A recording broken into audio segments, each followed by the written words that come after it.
Said the second most famous golfer in the world, got himself into some trouble. You can go ahead and put that on the screen there if you guys don't mind. He once walked Augusta National like he owned it. The smile, the thumbs up, the fearless flop shots that made him a legend at the majors he had no business winning. For 3 decades, Phil Mickelson was golf's most beloved gambler, on the course and off it. But right now, in the summer of 2026, that image is collapsing in real time, and almost nobody in the golf world is saying a word about it. Here's what we know. Earlier this spring at the Farms Golf Club in Rancho Santa Fe, Mickelson's home club for decades, 15 minutes from his own front door, a female employee says he approached her in the clubhouse before a round and made physical contact she never consented to. She rejected it, and then she did something a lot of people in her position might be too afraid to do. She reported it that same day to her supervisors while it was still fresh. The club didn't sit on it. According to multiple sources, officials launched an internal investigation, tracked Mickelson down mid-round, and confronted him on the course. He didn't finish his round. He left. Soon after, his name disappeared from the wall inside the clubhouse, the same wall that still has Michael Jordan's Xanderschauffel and the other names most associated with that course.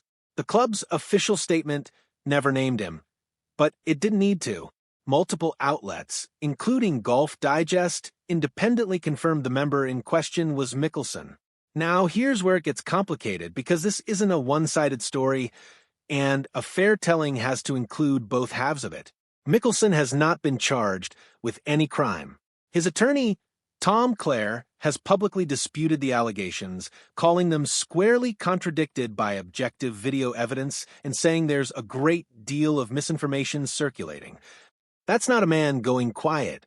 That's a direct, on-the-record denial and a claim that there's footage that tells a different story than the one being reported.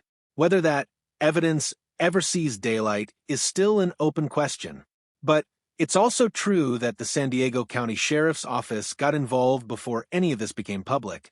Back on May 13th, weeks before the story broke, the Sheriff's Office issued a statement confirming they'd been trying to locate evidence related to a potential sexual assault allegation. Their conclusion, in their own words, "At this time, we have not located any evidence to show an assault has occurred." But they didn't close the file either. They said they'd investigate further if more information came forward, and they're still inviting anyone with information to come to them directly. So you've got two things sitting side by side that don't cancel each other out. No criminal evidence found, and a denial backed by a claim of contradicting video. Both of those are true. Neither one settles the matter on its own. And that's exactly why this story has stayed alive for weeks instead of disappearing after one news cycle. Now zoom out, because the timing here makes all of this hit differently. This isn't a man at the peak of his career, absorbing a scandal and moving on.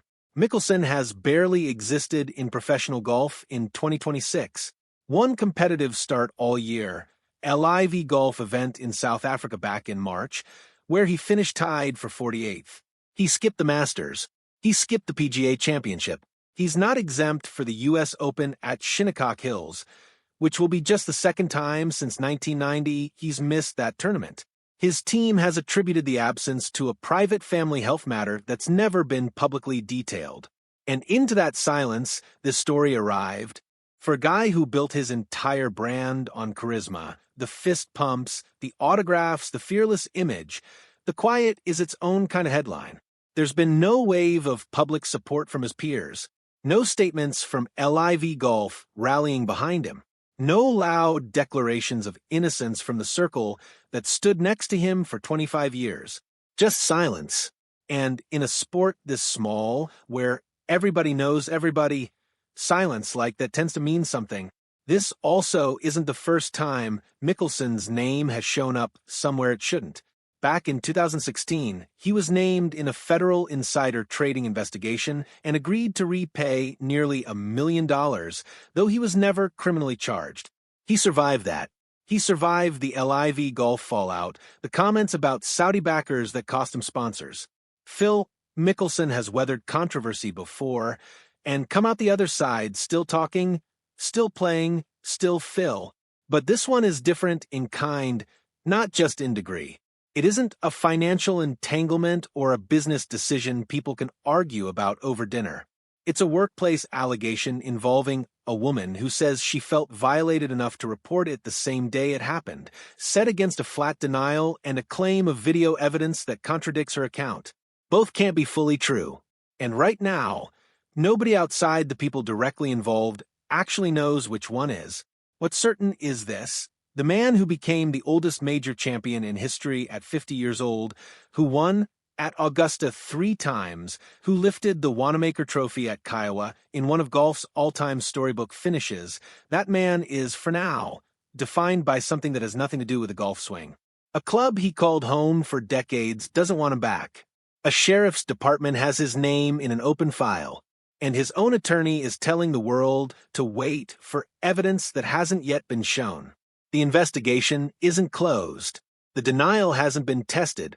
And until one of those two things changes, Phil Mickelson's legacy is stuck in a kind of limbo nobody saw coming, not from Scorecard, but from a clubhouse hallway in Rancho Santa Fe.